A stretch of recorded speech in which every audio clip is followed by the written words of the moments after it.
Iyi si yacu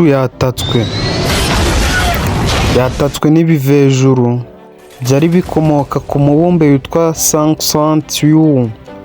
Ku bw'amahirwe twari dusigaranye intwari ibiri zari zigiye kutugwanirira.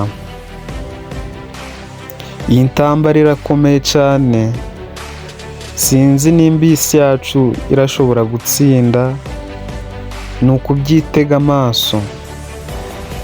Ibyo bivejuru byari bimaze kurimbura 1/2 cy'isi.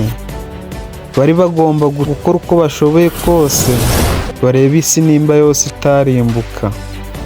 Bafashe icyemezo cyo gufata intwaro bakagwana, hanyuma na nyuma baratsinze. Baratwereka hasize imyaka 4 byarongeye biragaruka. Byagarukanye imbaraga zidasanzwe, ariko kubera kwizera intwari zacu nta bwoba twari tugifite. Byaje biri kurimbura gusa, ku buryo nta kinyabuzima na kimwe byari bishaka yuko gisigara kuri buno mubumbe. Ariko intwari zacu nta bwoba zari zifite, zari zigomba kutugwanirira uko zishoboye kose tugatsinda iyi ntambara. Zari zigomba kugwana zigatsinda